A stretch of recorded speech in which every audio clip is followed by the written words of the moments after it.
Horas, salam sejahtera untuk kita semua. Saya Sadrak Nindra Simbolon dari kelas 2B Prodi Teologi.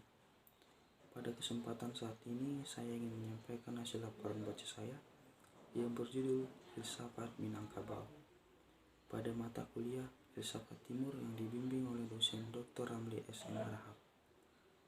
Adat orang Minangkabau merupakan aturan yang mengatur kehidupan orang Minangkabau.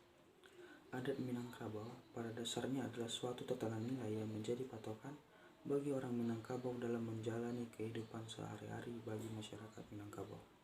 Kalaupun ada yang mengklaim bahwa adat Minangkabau sudah ketinggalan zaman, maka pendapat ini kurang tepat. Karena adat Minangkabau bersifat dinamis, yang artinya adat Minangkabau dapat disesuaikan dengan perkembangan masyarakat pada zamannya. Pepatah pernah mengatakan bahwa usang-usang diperbarui, adat nan elok samo dipakai, nan buruak dibuang jo etongan. Yang artinya, yang using diperbarui, adat yang baik sama dipakai, yang buruk dibuang dengan kesepakatan. Berdasarkan kutipan pepatah tersebut, dapat dipahami bahwa adat Minangkabau adalah sistem nilai yang terbuka dalam perkembangan masyarakat. Ini mengisyaratkan bahwa tidak semua adat Minangkabau itu baik dan juga sesuai dengan syarah.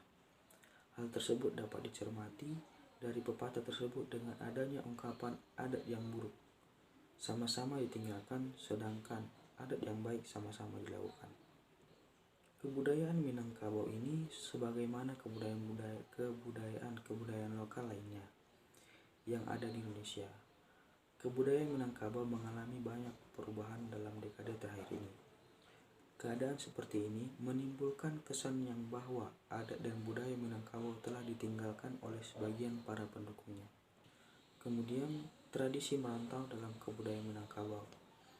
Pepatah menegaskan bahwa anak muda Minangkabau yang masih bujangan, yang belum menikah dalam struktur adat Minangkabau belum termasuk yang memiliki fungsi adat seperti menentukan keputusan dalam keluarga kecil maupun besar.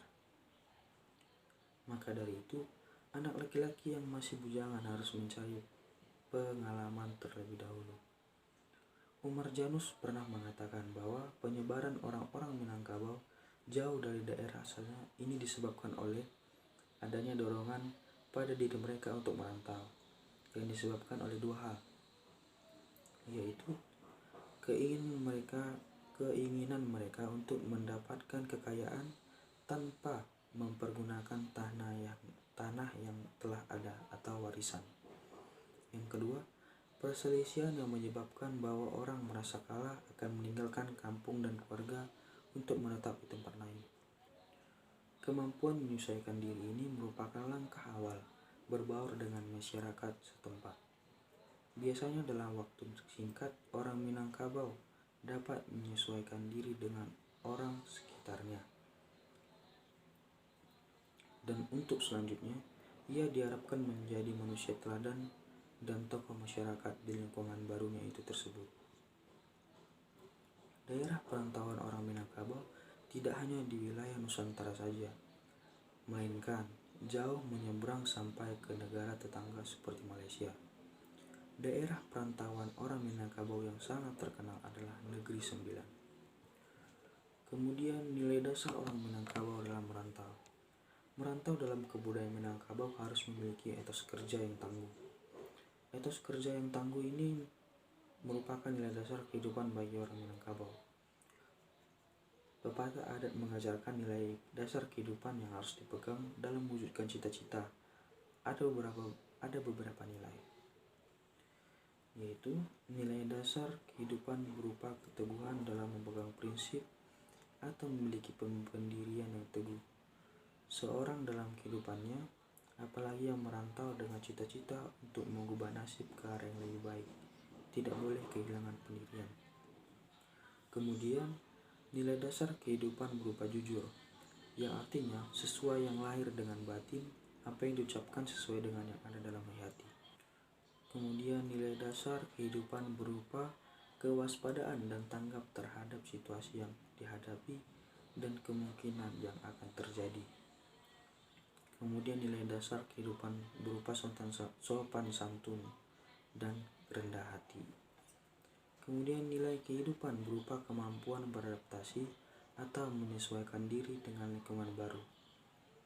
Kemudian nilai lingkungan berupa kerja keras sebelum mendapatkan hasil yang diharapkan. Nilai dasar kehidupan berupa hemat dan tidak boros, karena sikap boros dan tidak hemat merupakan sikap yang dapat mengiring manusia pada kegagalan hidup. Kemudian nilai kehidupan berupa tanggap terhadap situasi, yang artinya dalam menjalankan hidup, menyejarah itu selalu situasi yang berubah dengan tidak terduga, maka manusia harus menentukan sikapnya. Kemudian nilai dasar kehidupan berupa tawakal. Manusia dalam menjalani kehidupan tentu tidak semua yang dicita-citakan dapat terwujud, meskipun ia telah berusaha dengan sekuat tenaga dalam meraih cita-cita tersebut. Manusia Minangkabau yang adatnya bersendi syarah bersendi kitabullah, pada akhirnya harus mengembalikan segala sesuatu kepada Allah, artinya manusia harus takwa akal. Kemudian kita masuk pada kesimpulan. Nilai-nilai yang diwariskan oleh nenek moyang orang Minangkabau kepada anak cucunya telah berhasil membawa kehidupan masyarakat orang Minangkabau bertahan menghadapi gelombang kehidupan. Hal ini penting. Yang diwariskan itu selain tentang sebagaimana manusia menggunakan akalnya untuk mensiasati hidup, adalah nilai moral dan sopan dalam bergaul dengan orang lain. Sekian hasil laporan baca saya. Terima kasih.